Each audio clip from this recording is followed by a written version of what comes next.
Berarti kondisi ekonomi kita sedang bagus-bagusnya ya. Belum lagi hari ini kan ada juga yang RUPST perusahaan besar ya. Telkom hari ini bakal RUPST bakal kemungkinan juga bakal membagikan dividen gitu. Tapi secara garis besar ya, semua perusahaan memang sedang lagi bagus-bagusnya saat ini karena ekonomi 2021 melonjak tinggi ya dibandingkan dengan 2020. Iya, baik. Tapi kalau kita lihat pertumbuhan dividennya untuk PTBA ini tembus sampai 827% gitu ya, Antam 131% begitu. Tapi dibandingkan untuk membagikan dividen, apakah mereka tidak membutuhkan dana lain untuk ekspansi misalnya?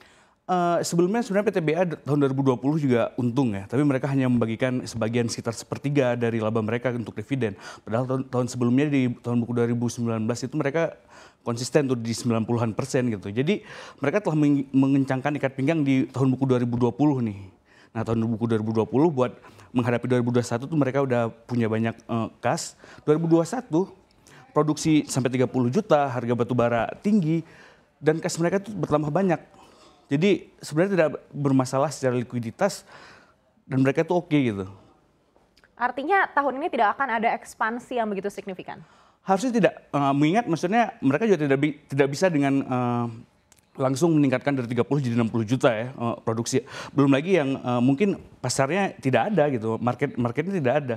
Kecuali emang tiba-tiba mungkin kondisi geopolitik yang memanas, yang tiba-tiba Eropa benar-benar embargo gasnya si Rusia atau Cina berhenti produksi, yang saya rasa hal itu not likely buat saat ini gitu Mbak. Baik, tapi kan kita juga punya target terutama untuk batu bara begitu ya, untuk bisa zero emission dan juga banyak target-target lainnya. Apakah perusahaan-perusahaan seperti PTB atau Antam ini ya tidak membutuhkan dana untuk melakukan hilirisasi? PTBA ya khususnya mereka memang sudah fokus hilirisasi. Cuma mungkin saat ini bakal small step dulu, nggak mungkin yang langkah besar yang membutuhkan riset, membutuhkan apa. Mereka kan sudah mulai dari dimethyl ether ya buat ini hilirisasinya. Mereka juga mulai langkah-langkah lain yang green energy. Tapi ya seperti yang saya bilang tadi, tidak mungkin langsung langkah besar yang membutuhkan dana sekian banyak begitu Mbak. Dan mereka sebenarnya sudah cukup dari dana likuiditas yang mereka miliki. Kas mereka itu naik signifikan gara-gara harga batu bara tinggi. Baik, artinya bila tidak ada ekspansi yang terlalu signifikan di tahun ini dan likuiditasnya juga terbilang cukup signifikan begitu. Tapi bagaimana untuk jangka panjang begitu dengan jumlah dividen yang besar seperti ini? Apakah likuiditas mereka untuk jangka panjang ini masih aman? Kalau untuk jangka panjang, setidaknya untuk dalam beberapa tahun ke depan ya, saya rasa masih sangat aman gitu.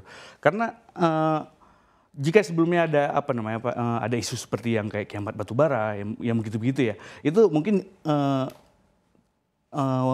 timelinenya itu sampai jauh gitu. Sedangkan produksi batu bara kita itu puncaknya itu dari kementerian itu sekitar tahun 2027.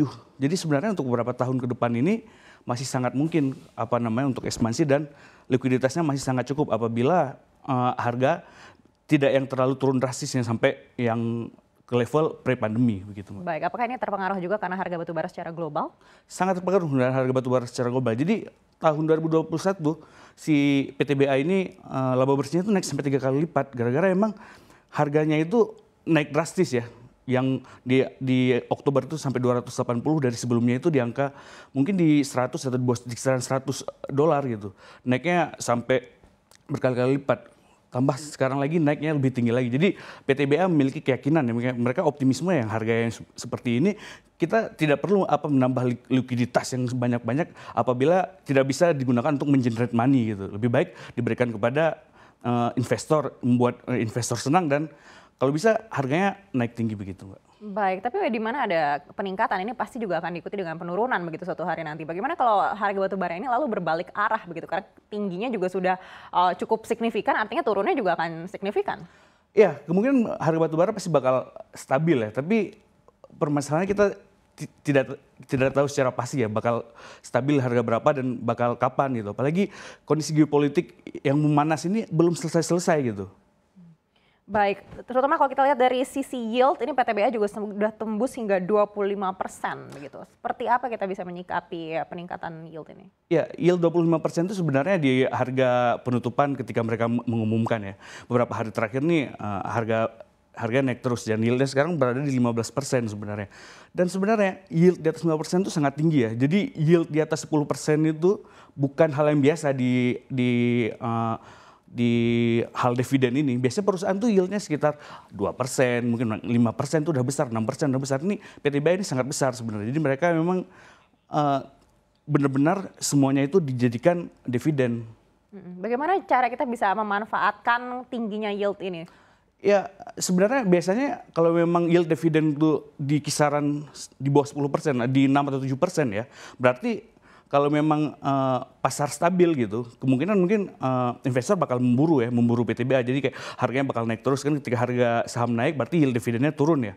Mungkin beberapa waktu lagi yield dividen si PTBA mungkin bisa turun di angka 6-7%, tapi implikasinya harga saham batubara bakal naik, harga sahamnya PTBA bakal naik tinggi.